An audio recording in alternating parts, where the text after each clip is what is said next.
Hi, welcome to Can TV. I'm your host, Shantae, and this is my friend, Penny A. Phillips, and I am with Our Legacy nonprofit organization.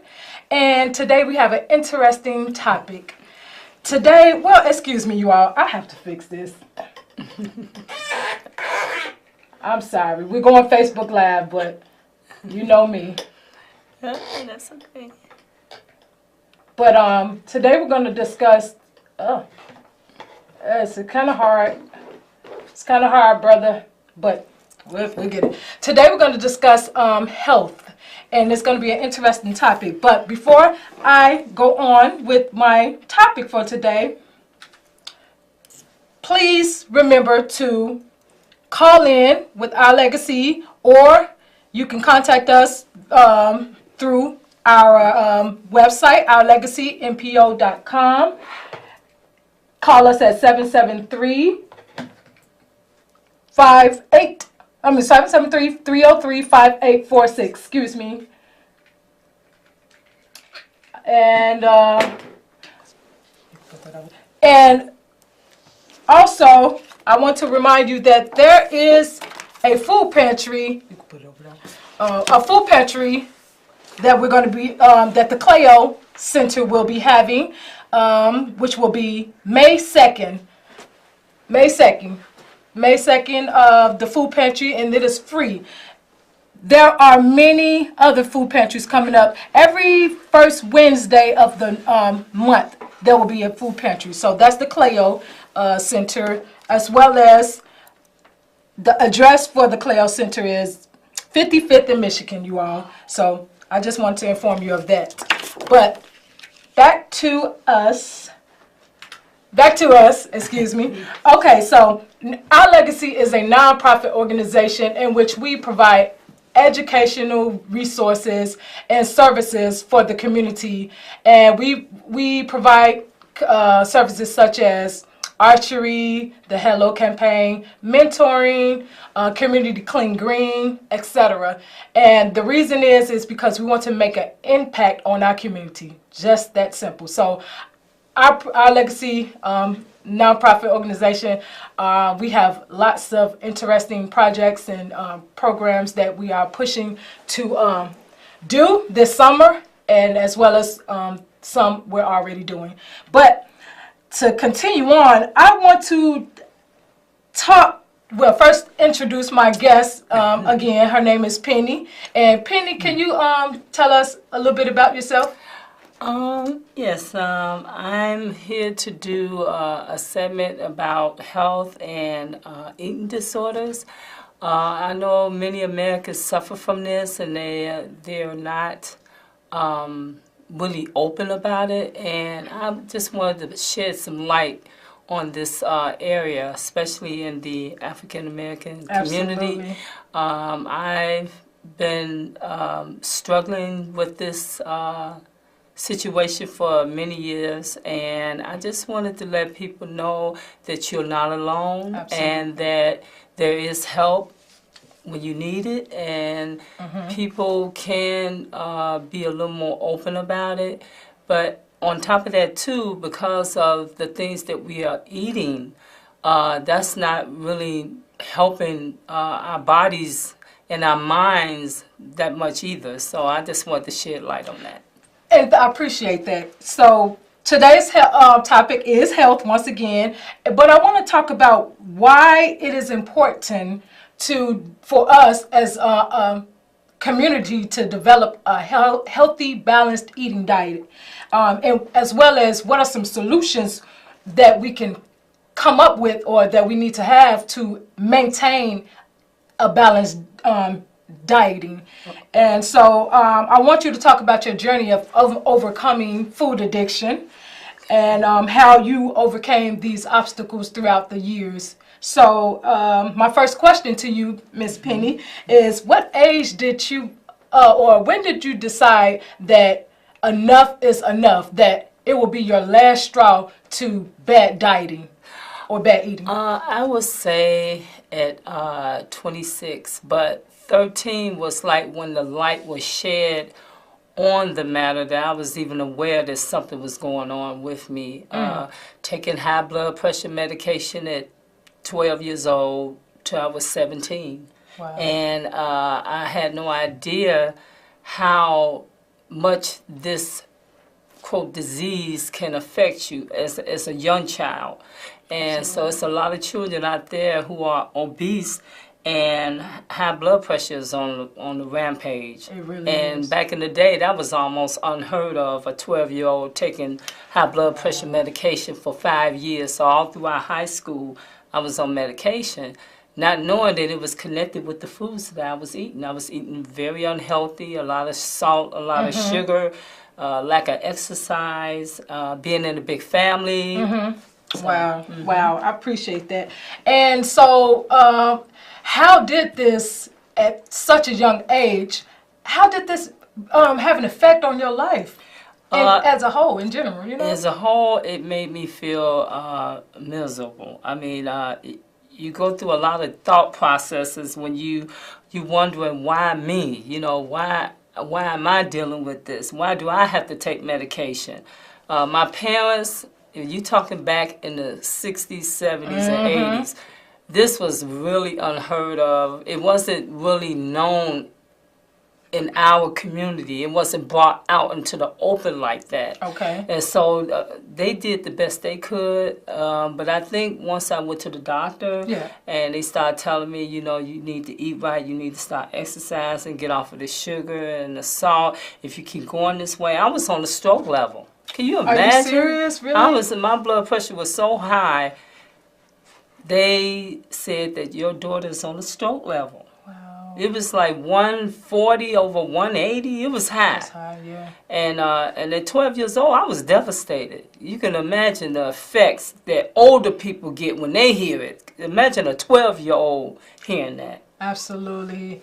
And I appreciate you explaining that, because at such a young age, that can be a hard thing to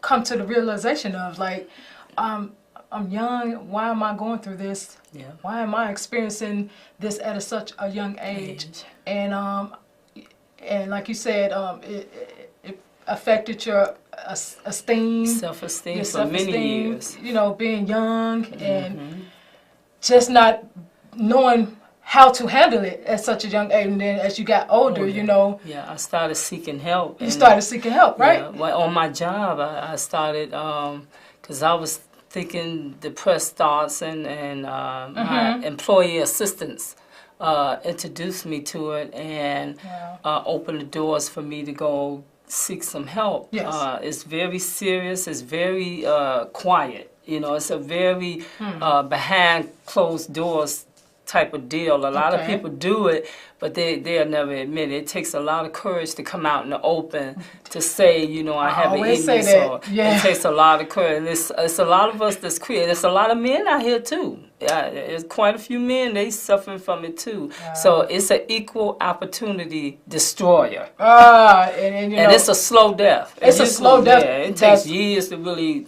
you know, it was trying to bump me out at 12. So it's a slow, like you said, a slow death that's really affecting the community as a whole. And we need to realize that and that this is a true sickness within our community, and we need to get a handle on it, because children should not be overweight. They shouldn't be unhealthy, especially with us being in the information age, and we have access to. We're more conscious about healthier foods, and we're more conscious. We're in the information age. I really believe that. And so, but you still see a lot of children eating the Flamin' Hots, the fast foods, and, you know, etc.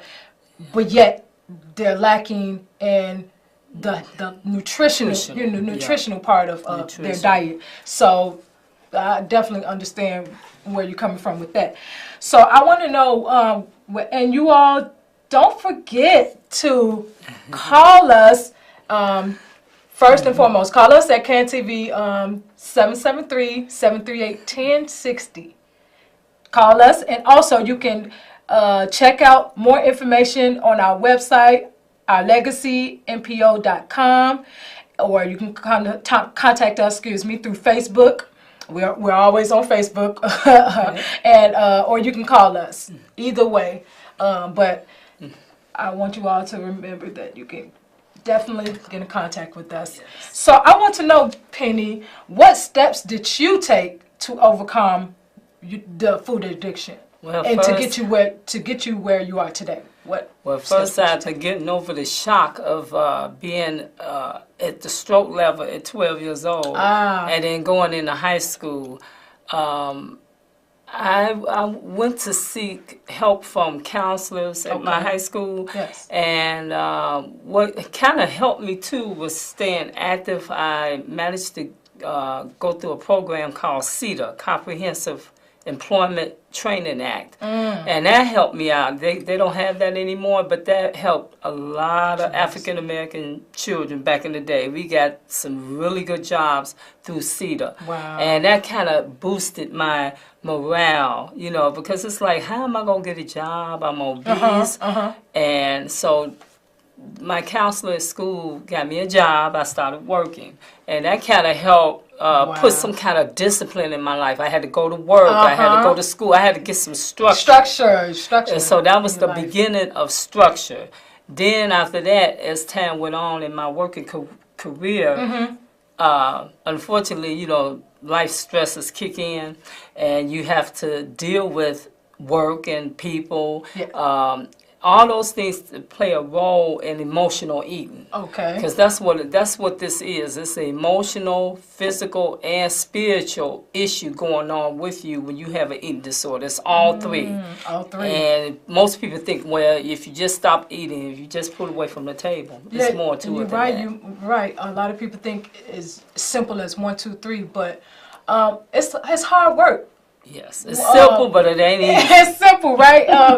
You would think that all you have to do is stop eating and just go cold turkey. Some people are able to do that, cold turkey. Some people but it's not that easy. If it was that easy, everybody would do it, and you would have. I would have done a long time ago. Oh, right? yeah. To prevent yourself from having to even go through this phase, right? I wouldn't have been weighing 193 pounds at 11 years old. Okay. So something goes on spiritually with this. It's spiritual, physical, and mental.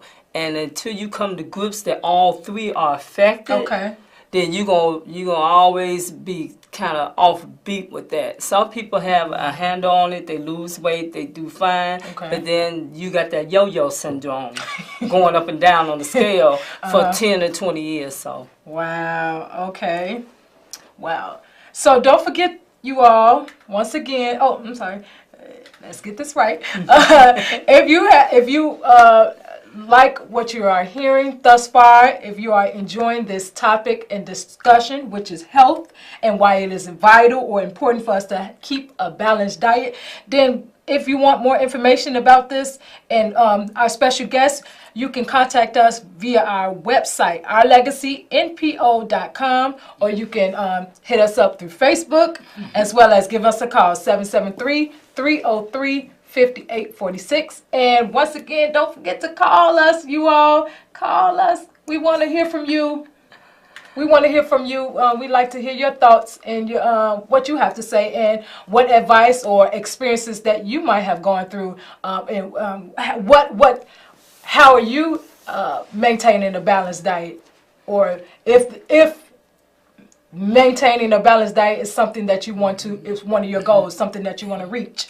So call us, 1312-738-1060 for your questions to be heard and answered. But now this brings us to the fun part. Okay. So solutions. We can't talk about the problems and issues without talking about solutions, right? Yes. I always got to have, end your shows or end,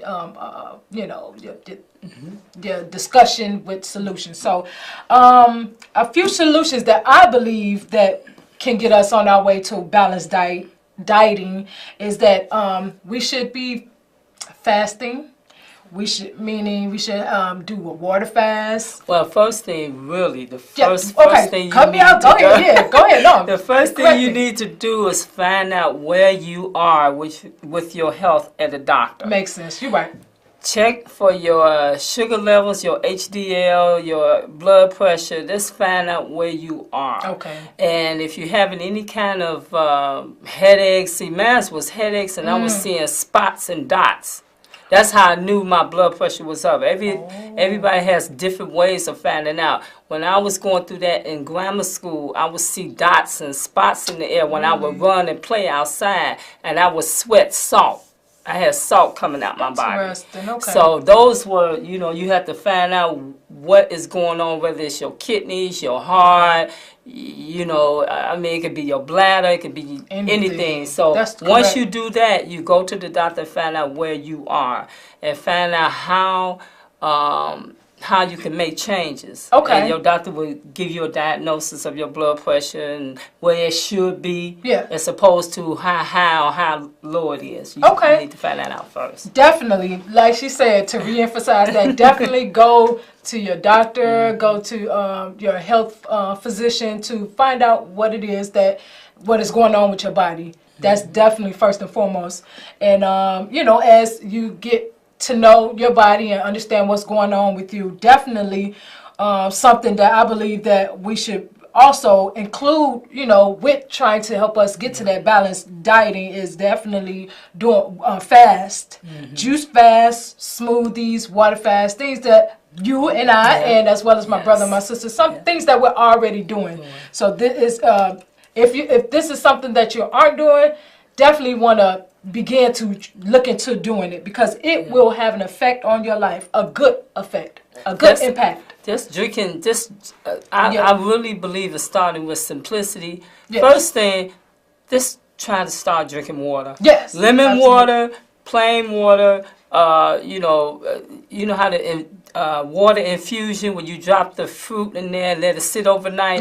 Just getting to have a drinking water. I just say start there. I ain't even going to talk about all the other stuff, because most people, when they caught up in that, you can't throw too much stuff out there. So the first thing I say for you to do, just start drinking water.